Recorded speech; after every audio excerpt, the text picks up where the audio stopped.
Hi, welcome to the 2020 La Plume Young Writers Awards ceremony.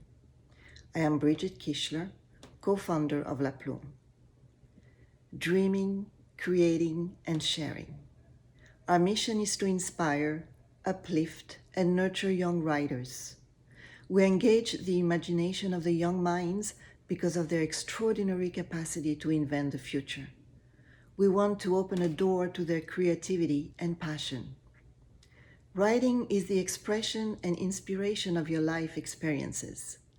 It will push you to become a better thinker. We feel fortunate to grow with many of you who have been returning year after year. Finding your voice in writing will set you apart. With La Plume, you get to write during the summer, a time outside time, where you are allowed to let go, free your mind, be creative, with no pressure. We receive all kinds of stories, long, short, scary, sad, funny, intriguing, reflecting different personalities. To help us, we partner every year with experienced and successful authors, writers, thinkers, artists, teachers to serve as judges. They volunteer their time because they are passionate about writing and passionate about transmitting this art to you. My thanks and gratitude go this year to Danielle Barcillon, Adrienne Kerson, Jonas Jonasson, Michelle Kuzmin, Maureen Fura, and Dawn McCarthy. You all receive the respect and encouragement. And when talented professionals recognize your work, you must question about yours. It is important to be appreciated and congratulated by your peers. So please continue to believe in your power of communicating with words. All of you here have that power. Thank you for sending your meaningful videos, and my sincere appreciation to Maureen Fura, who created and edited this presentation. 2021 will give us an opportunity to turn a new page, to dream new dreams, and begin a library of new stories. I wish you health and happiness, and I wish to read you again this new year. Good evening, beautiful and talented writers. I am Laura Jonasson, co-founder of La Plume Young Writers Contest. I had the distinct pleasure and honor of reading all of your stories, and I was absolutely blown away. I enjoyed the magical, creative, sad, funny, romantic stories that you were able to create during such a bizarre and unique time in our history. I thank you for dedicating your time. I thank your parents for supporting you. I thank your talented teachers for supporting you. And I want to continue to encourage you to write. And I am honored to be a part of this amazing project with Brigitte and all of the judges, and now we have Maureen on board, and I am just thrilled to be here. Enjoy our new award ceremony. Have a good night.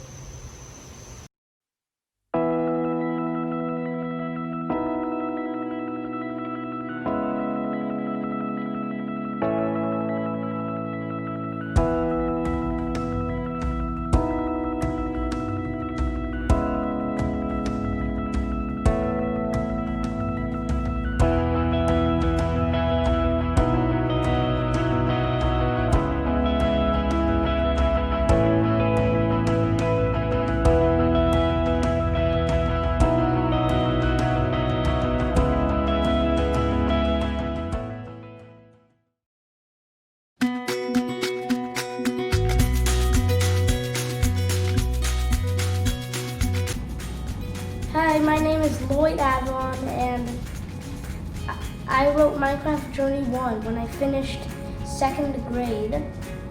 And I think it's good to write stories so people can read them. I think it's fun. And what inspired me to write this one was one of my worlds in Minecraft.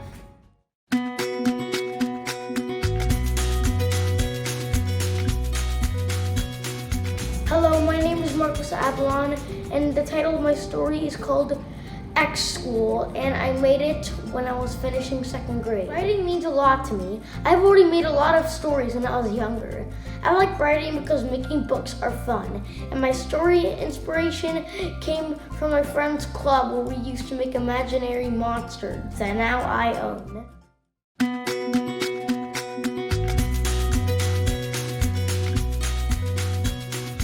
Hi, my name is Maya Espinoza. I wrote my story when I was in 5th grade, and it is called The Girls Who Changed Minds. I feel like writing is a way to express myself, and I like that there's no limits and there's no rules about what you can write. And to write my story, there wasn't anything really specific about inspiration. It just kind of bunched up a bunch of things together.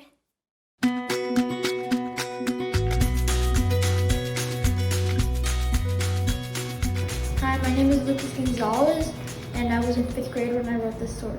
The name of my story was 2077. I like writing stories because since I read a lot, I get a lot of ideas and it feels good to put them on paper. Writing means to me is to express yourself on paper and so other people can read it.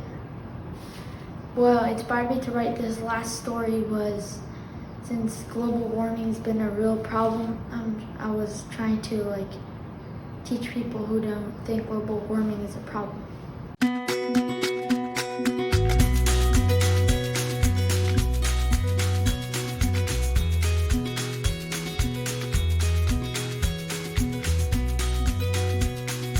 My name is Andres Molina. My story is called A Survival Story, and I wrote it in 8th grade. To me, writing stories means a lot. I like being able to take an idea and turn it into something bigger. I've always loved reading stories about World War II and the Holocaust, so when I was thinking of what to write for this contest, I thought I should try to make one.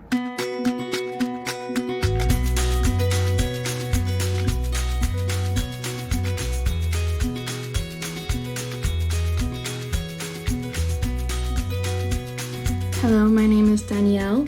I was in the 10th grade when I wrote my story, and my story is called Between Now and Before.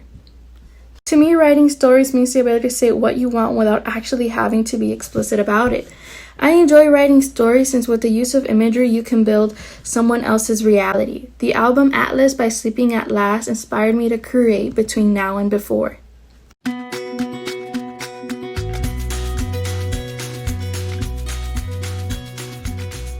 Hi, my name is Sophia Romanov-Imbert, and my story is titled A Summer Job. I wrote my story when I was entering 9th grade. Writing stories is amazing and means so much to me because an idea that you care about can be brought to life and shared with the rest of the world. And this idea has no rules. No one can control what you create or write about. And my story, A Summer Job, actually started out as a comedy script that I wrote for school that could only be 1 minute long, and I decided to venture out and see how far I could go with it. Thank you.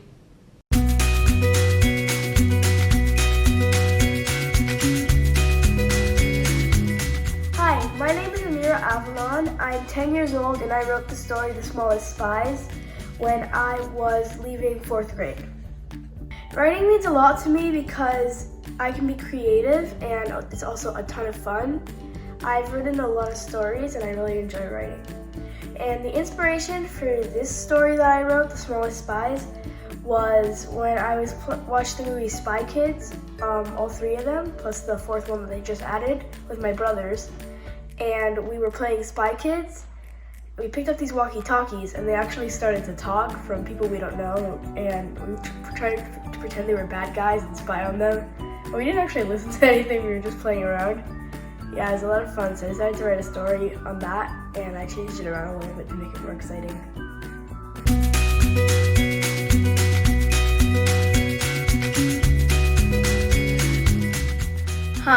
My name is Alexa del Castillo and I'm 9 years old. I wrote this story in 3rd grade. The title is Train Crash.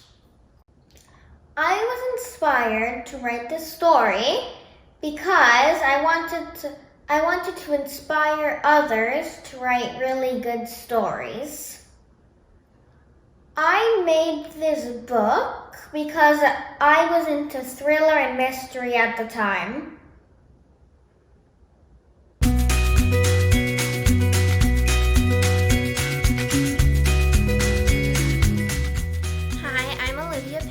I wrote the story entitled Thunder Bridge, and I was in 5th grade when I wrote this story. What it means to me to write a story is to create a reality or an imaginative world that's different from your own, and to just build it off of your own imagination blocks and to make it be how you want it to be.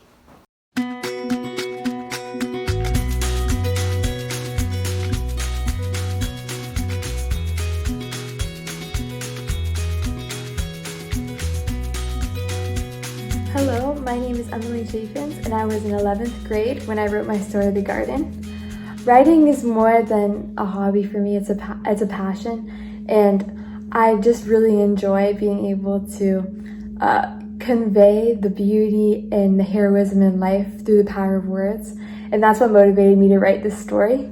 I'm so thrilled to have had this opportunity. Thank you so much.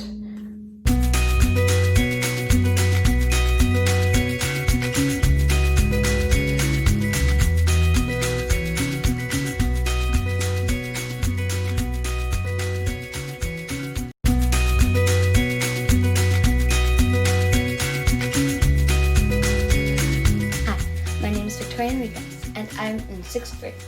I was in 5th grade when I wrote the short story, The Girl Who Dreamed. This is a short introduction. There was once a girl who loved to draw. She would doodle on her tests, doodle on napkins, and on any piece of paper that came to her. If there was a free space available, she would draw on it. Her name was Rebecca, and she was 17 years old. Rebecca dreamed of going to art school and studying painting and drawing. She had the talent to do it, but she always doubted herself. She would think that she wasn't good enough, that she was a horrible artist, and that nobody liked her drawings. Those thoughts kept her from applying to art school and living her dream. Until one day, she told herself that she was going to apply no matter what. It was Friday afternoon, 2 weeks into the application deadline, and Rebecca could not have been more stressed out. Thank you. Here are a couple of comments from our talented judges.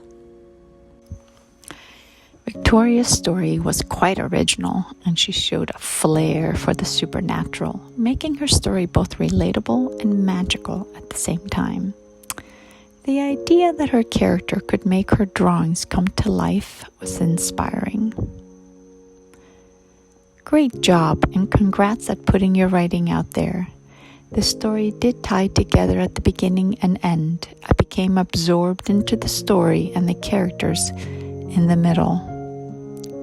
Congratulations.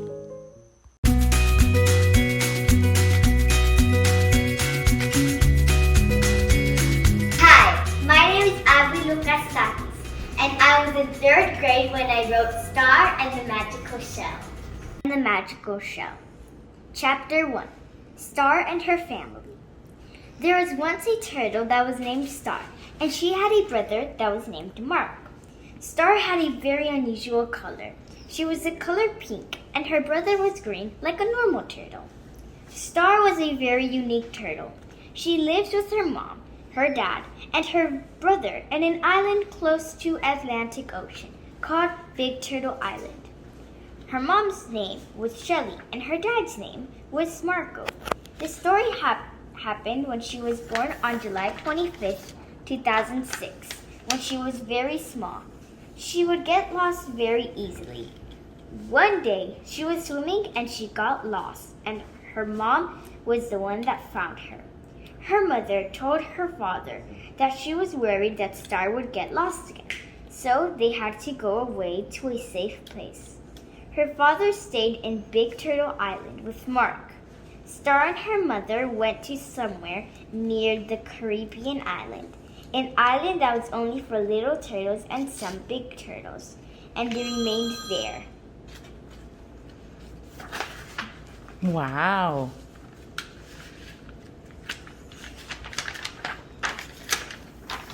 When Star arrived to the island, she saw pretty flowers and she told her mom that they were coconut flowers. She loved the smell of them and she loved collecting shells, and she made friends with turtles too. She was very happy of where she lived. Abby's story took you on a journey into an exotic, yet somewhat familiar and relatable setting. I appreciated the story's sentiment of sharing and helping others, as well as its focus on family.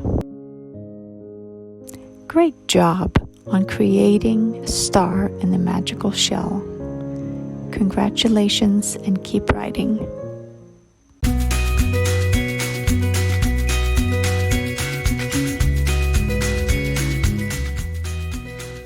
This is an excerpt of Emilia Ramos' story titled Of War and Hope. Dear Pater, I can still smell the rich viridescent pastures. I can still feel the warmth of my brother's arms before they pulled him away from me forever. I can still see the old letters that changed my life. I can still hear the solemn quiet before the storm came, one that would throw my life into a one of false blood and shattered dreams. Traversing the cobblestone streets of Rothenburg, Germany, in the 1930s was not a silent endeavor, and I was quite annoyed by every car that passed by, dumping gas in my mouth, but there was always a kind of unexplainable quiet, one that was only complemented by my brother, Otto's reassuring voice as he helped my little sister, Chiara, perfect her front salt. I wish I had taken a moment to relish this quiet, because unlike what bookish 12-year-old me believed, it would not last forever. Using the structure of a letter to tell your story was very clever. The language and vocabulary was impressive, both appropriate and advanced. If you have a love for history, keep researching and reading great authors to learn from the masters.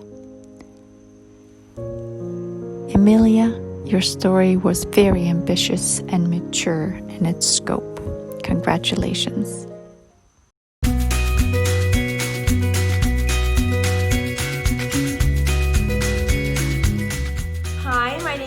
Oswald, and I was in 10th grade when I wrote Murder at La Rosée Volante.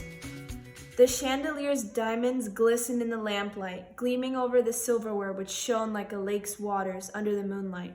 "Rowena!" bellowed an impatient voice from the top of the stairs, making the walls of the hotel shake. "Yes, Mr. Huffington?" the maid replied calmly, attempting not to let her exhaustion show.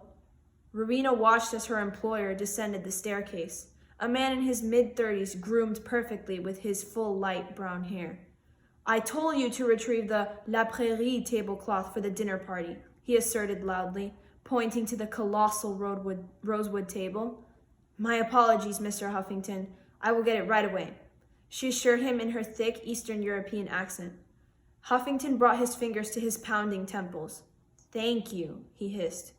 Whirling his head around to catch sight of some listening employees, he shouted back, "Back to work, all of you. We have a dinner in 3 days, and if everything isn't perfect, you won't have work to get back to." Even before he finished his aggravated statement, Rowena and the others had already bustled back to their tasks. What a creative and imaginative author. I really enjoyed the attention to detail. There was a scene that I think was orchestrated perfectly and flawlessly. It was right when the first guest was arriving. Ernest was talking with the maid. She noticed how handsome he was, and the horn honked, interrupting the moment. It was perfect. So many possible antagonists. Such an interesting setup. I really enjoyed the setup here. A dinner for a wealthy man, with all the guests being people with whom he has a bad past with. It's like a chess game waiting to be played. Nice.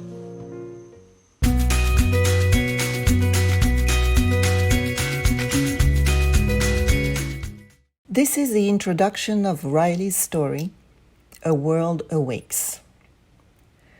As I wrote the date, March 18, 2035, on the board, 15 pairs of eyes watched me. Before I lost their attention, I flashed a giant image of a virus with writing above it stating COVID-19. I noticed the look of confusion on my students' faces as I asked them to list adjectives about the image. Words such as weird, fuzzy, bizarre, and foreign started circulating the classroom. Although these answers were technically all correct, I wanted them to understand that this image symbolized so much more than these 4 words. It was important for the students to understand how the world was before a global pandemic and what it became. I wanted them to see that good is often right there with the bad if you know how to search for it. O'Reilly's story was very clear and straightforward. Great use of vocabulary and sentence structure. In a way, COVID-19 was the central character of the piece. Nice work. I liked your futuristic approach. Keep delving into your characters and see what details you can bring out that your readers will connect to. Congrats on putting your writing out there. Bravo.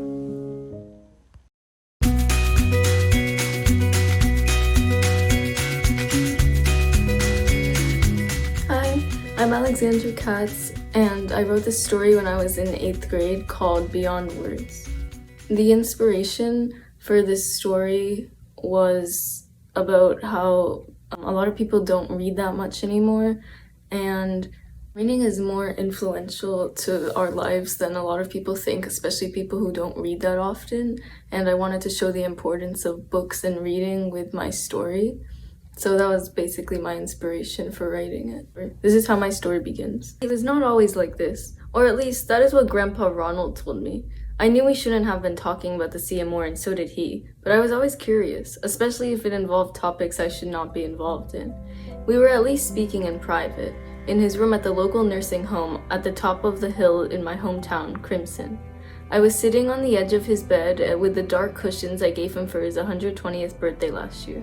He was sitting in the automatic rocking chair with a matching dark cushion he was resting his aching back on across from me. The thing is, for an unknown reason, citizens were not allowed to know about that part of history. In other words, the CM War was a great mystery to many of us.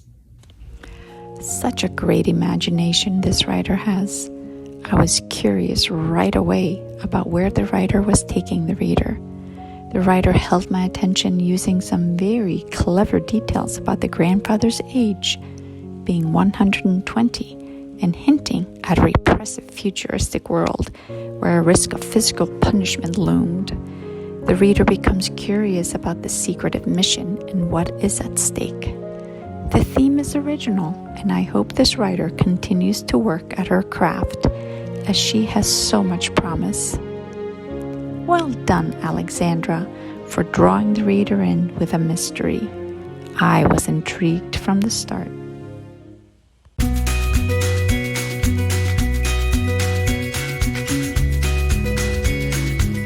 Hi, my name is Linda Cowan. I was in 12th grade when I wrote The Common Senses. And this story was inspired by the realization I had where the ideas that I thought to be common sense, such as compassion, morality, and much more, are actually not universal.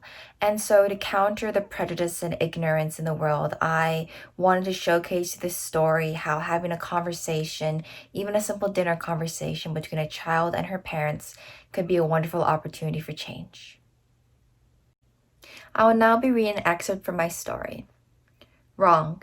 The weather forecast was wrong. The weatherman in his charcoal gray two-piece suit promised nothing else but slightly cloudy skies. Yet above all, the apparent bright strike of lightning announced that an imminent storm was brewing. Little did they know. "Mother, I'm home." A 17-year-old girl pushes through the mahogany doors with her hand still clasped on the brass doorknob. She shrugs off her 2 buckles leather backpack stuffed to the brim with textbooks and papers to lean it against the corridor's wall. Her rugged, worn-out backpack was a drastic contrast to the polished black frames hooked onto the wall. Set at the entrance, the frames seemed to demand one command: look. The girl did, with her indifferent expression reflecting off the picture frames. Walking down to the kitchen, she saw recognitions, awards, and certificates lined up all the way down the same corridor wall. It looked like an endless strip of film, and if you ran fast enough, you would see the scenes fly by like an accomplished movie, almost too accomplished. Thank you. This story reads like a screenplay. I love the precise language the author uses very deliberately. Like, the frames seem to demand one command: look. So powerful. This author was a master at setting the scene. I don't think I will ever forget the way the author put that family portrait on the back hallway. It made me think about my own home and what story my pictures tell. So good, so provocative. I love the quote from the mother when she discusses the father of having woke up. Sometimes, oftentimes, it is the younger generation who has to reschool the older one. This is a nice example of this. The voice is wise and yet clear. Good job.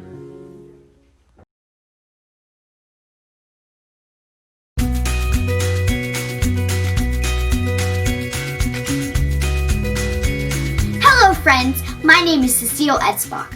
I wrote Enlightened for the Plume Young Writers Contest last year when I was in the 4th grade. The inspiration for my story came from a character that I had created and was drawing.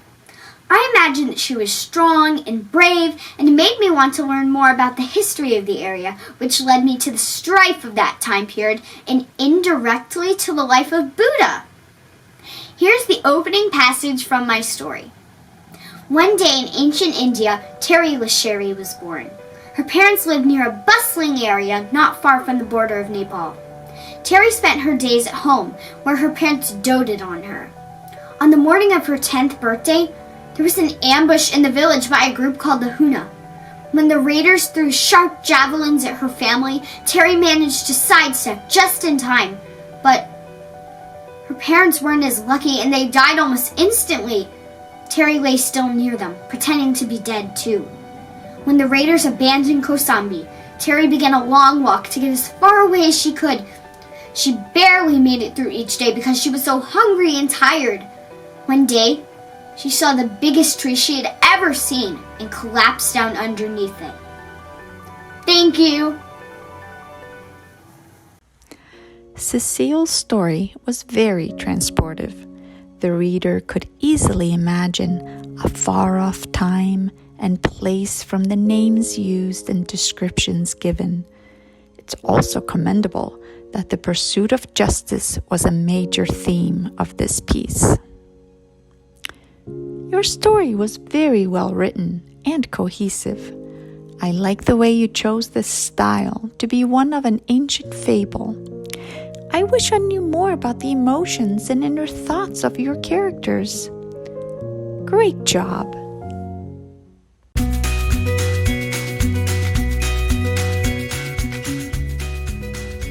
Hi, my name is Sienna Devine, and I was in 7th grade when I wrote the story titled Ayla's Window. My inspiration for writing this story was I know what it feels like to depend on somebody so much to the extent that you never really develop a personality of your own. And in retrospect, it's very important to distance yourself from those types of relationships because they can really obstruct the way that you interact with people. I wanted to read the introduction of my story. When I was little, I had my heart set on becoming an astronaut, probably from watching the Challenger explode in 1986. It might have disheartened people, but it always made me think that I could do better. I wanted to know what space was like. I had expectations that it would be peaceful, quiet, empty. Ayla was different. Being around her was always a combustion of noise and budding social anxiety. She was always proposing a new and exciting undertaking. Only in preschool and already grabbing life by the roots of its hair and yanking as hard as she could. Ayla was like the feeling you got at the playground when you were at the top of the slide. and it felt as if you're on top of the world, grazing the clouds with your fingertips. Sienna has a lyrical style, sumptuous in metaphors. She's a philosopher at heart who touches on profound ideas beyond her years. You're clearly a strong writer. Keep honing your craft. The world will be better for your creativity and gifts. Sienna is quite a talented writer. The introduction was compelling. The character development was present from the start. Isla's personality was clearly defined. I was impressed by this description of a young girl whose energy is exhilarating to be around. The theme of friendship and self-development was clear, and the writer held my attention. I want to know how the friendship would survive the distance when they went off to college. I hope this gifted young writer will continue to publish.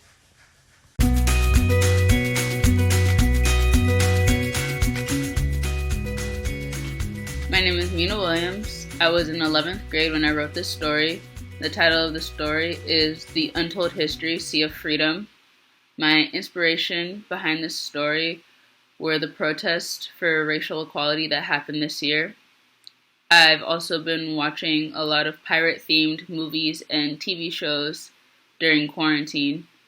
So I kind of meshed the two ideas together and wrote this story. I will now read an excerpt. Many legends will catch the common ear from time to time. This one will do the same. This legend is about a girl who saved many lives, at the same time striking fear into the hearts of others. It all happened centuries ago when America was still new, in an old house where the last of the slaves were being sold. Standing on the podium with the highest bid was a 17-year-old girl. Her old name didn't matter because it has now been changed to Samantha Tyson Willis. Controlled by strangers, Samantha has entered the confines of slavery, and immediately when they shackled her and sent her off to work, she knew she wouldn't stay. For 2 months, Samantha remained on the plantation, working day and night.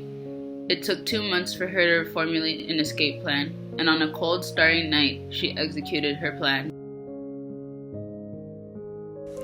Historical fiction is a challenge to write, and this has been done very effectively. The story is interesting, and the reader is immediately invested by the fact that the protagonist is a slave. The action quickly escalates as she begins to escape, and then also kills her master. Lots of tension and intrigue. Nice! I think this story could be built up to a much longer piece. The idea is amazing, and I think you have an opportunity to expand it. This author chose a really difficult time period in American history to write about, but I feel the author approached the time period with sensitivity and worked hard to be authentic to the historical record. I love the way the author used water, free flowing water, as a constant thread throughout the piece. Great job. My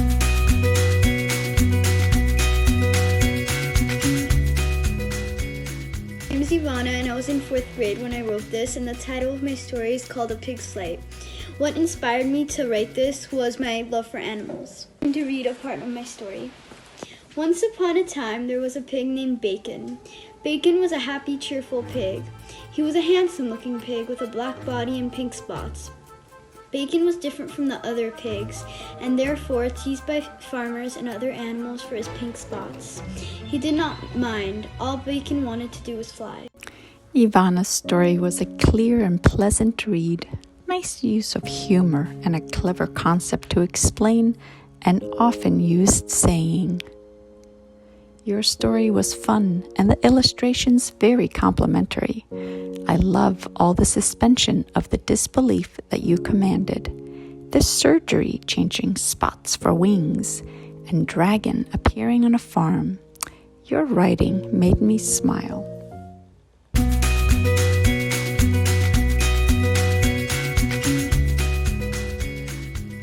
is Julia. I was in 6th grade when I wrote my story, and now I'm in 7th grade. And the name of my story is called The Language of Fish. My inspiration for this was the beach, because I live very close to a beach and I love going swimming every single day. So it's super, super fun. And that was my inspiration. I'm gonna read a little part of my story to you. I breathed in the pungent, salty smell of the ocean. Just like home, my toes gently brushed the soft sand. I could see the dunes, the clear sky, and the puffy white clouds. Kids with beach balls were racing across the silky sand, laughing whenever the cool water touched their toes. "Kai, isn't the sea beautiful?" my mother asked, coming up close to me and putting her hand on my shoulder. "Yes," I said. I could see the ocean stretch out in different shades of blue across the distant horizon. Julia has a very nice way of pulling the reader into the sensations we enjoy at the beach.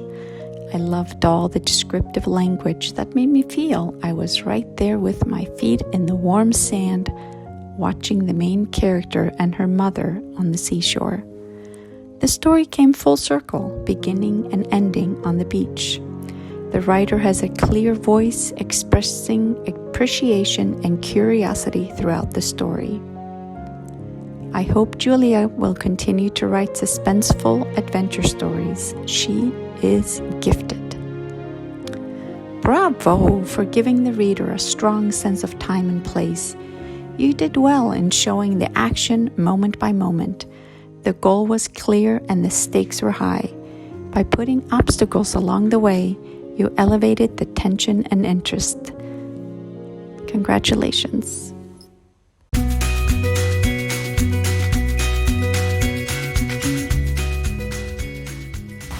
Hello, my name is Paulina Almada.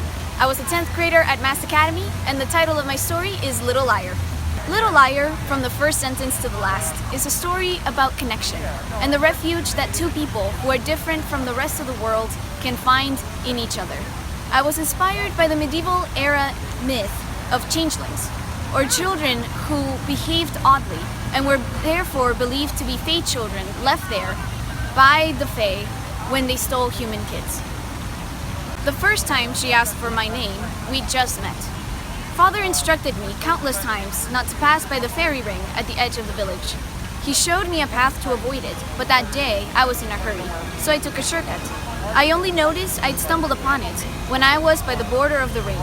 When I looked up, I saw a girl hovering upside down on the other side of that thin white line where the grass shone with an otherworldly glow, watching me. I'd heard enough myths by my young age to recognize she was the Fae of my village. She was spoken about either with reverence or dread, for all who were seen walking away with her never came back. What a lovely coming-of-age story. I want to know more about the protagonist, and I would love to see her coming to the realization that she was purposely letting herself stumble upon the fairy ring, despite not knowing herself at first. You have wonderful imagery, and the character building for the fairy is strong and feels complete. I was totally transported to another time and place with this story. I loved the setting, the characters. I loved the Fae. I enjoyed the inner dilemma of the character and how the story made me guess, is the fairy a mother figure or a partner? This is a gifted author who has so many stories to tell. The plot is intriguing and the ending is satisfying.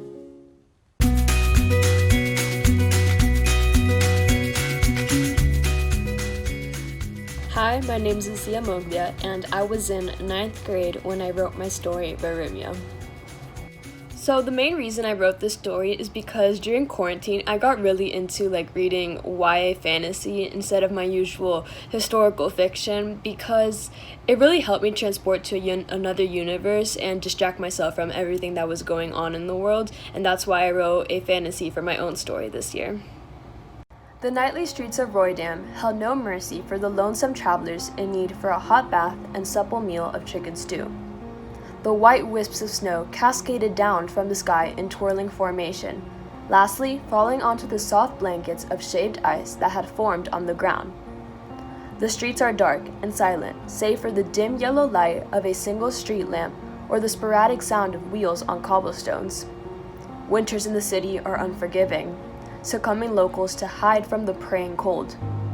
Those who can afford wool coats and heavy boots might take an afternoon visit to one of the many pubs the city offers, hubs for drunken brawls and other entertainment. Others, not owning a penny to spare, find themselves on the street, arms around their body for the faintest feeling of warmth as they weather the cruel night. What a master of words this author is. Her writing is like beautiful poetry told as a story. This is a very gifted author, so advanced for her years. She will be a best-selling author for sure.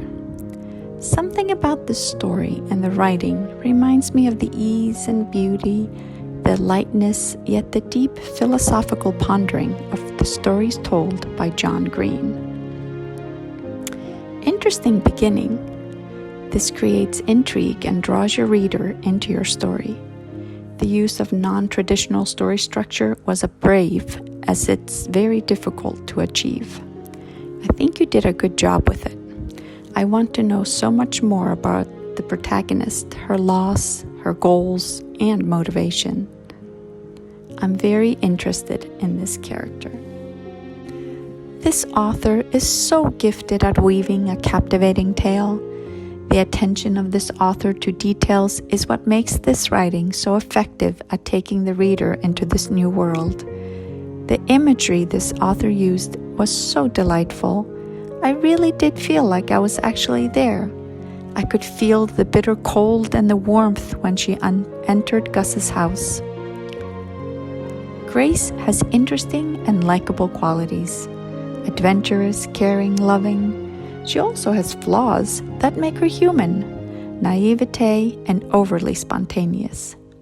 It is difficult to write historical fiction, and I think you've done well with your setting and characterization.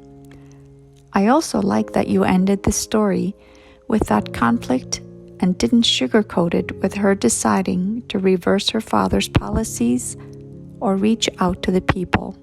Nicely done.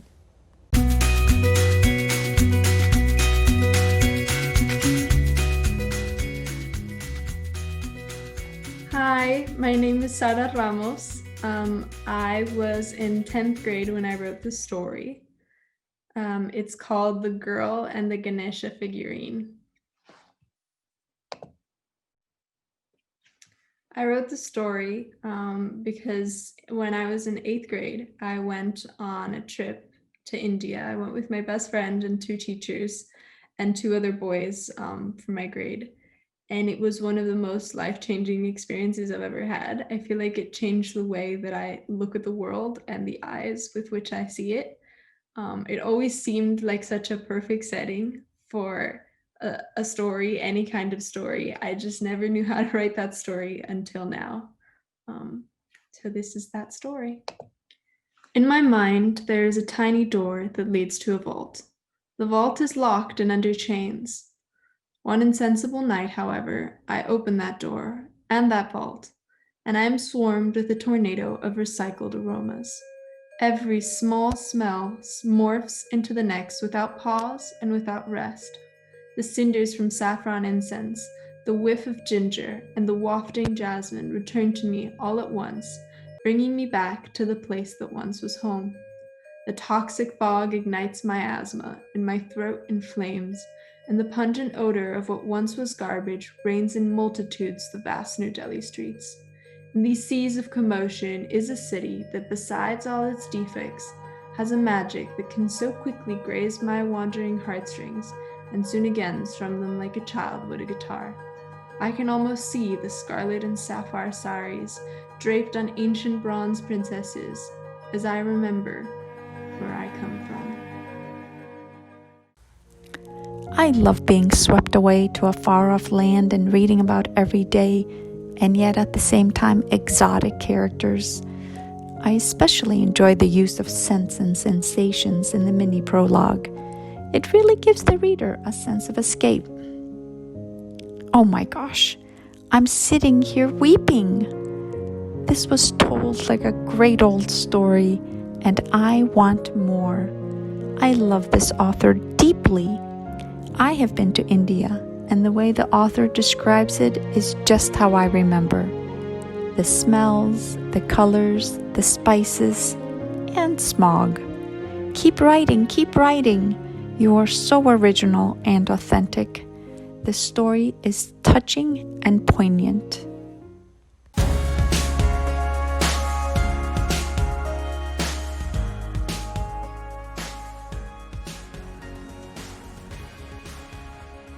Hi, my name is Liam Pickens.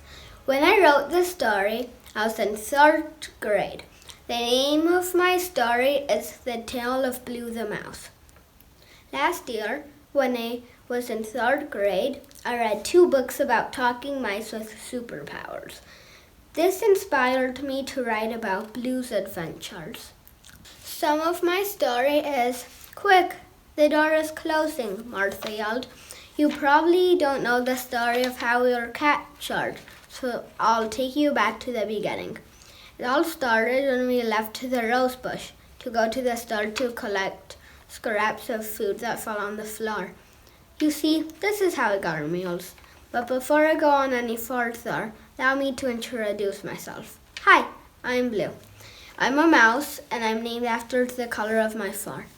I have 7 brothers and 9 sisters.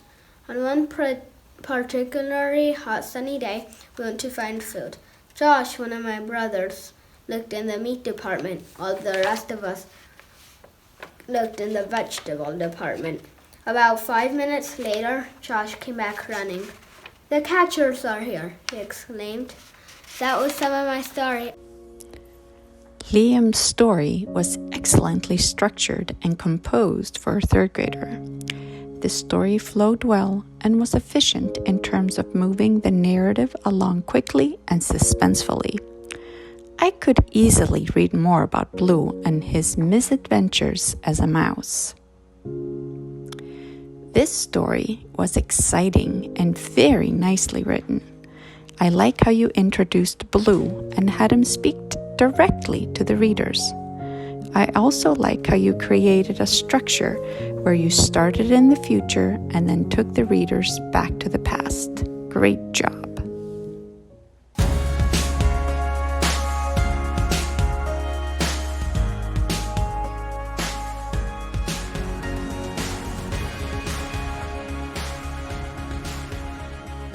Hi everyone, my name is Lucia Rosedane, and I wrote my short story, Just Maybe, when I was in 9th grade. Since March, we have faced many challenges, including remaining at home, being separated from loved ones, and missing the routines that bring us joy. Just Maybe reflects many of these themes of loss, love, and isolation. I've often looked up at the skyline at night and have wondered what was happening inside, behind the illuminated windows. To me, each square of light has its own story. Just Maybe tells the story of a young woman discovering the power of the imagination as she observes the world around her. I've become intrigued by the strangers that I have seen, some who follow the rules of the world, others who live when we're supposed to sleep and rest when we're supposed to laugh. Some remind me of the person I used to be, others of the person I swore to never become. Observing their lives is a replacement to living mine. My vision is beginning to blur, and my hands are cramped from all the pages I've written. Each person I've seen has looked up and wondered about the infinite possibilities held within a single square of light. When I was younger, my mother would catch me staring up at buildings and ask what I was doing. My answer was always, discovering potential stories. If anyone glances up at the penthouse now, I wonder what they'll think. What version of my reality would they imagine? Maybe one day, they'll get my story right. What a master of words this author is. Her writing is like beautiful poetry told as a story. This is a very gifted author, so advanced for her years. She will be a best-selling author for sure. Something about this story and the writing reminds me of the ease and beauty, the lightness, yet the deep philosophical pondering of the stories told by John Green. Interesting beginning. This creates intrigue and draws your reader into your story. The use of non-traditional story structure was a brave, as it's very difficult to achieve. I think you did a good job with it. I want to know so much more about the protagonist, her loss, her goals, and motivation. I'm very interested in this character.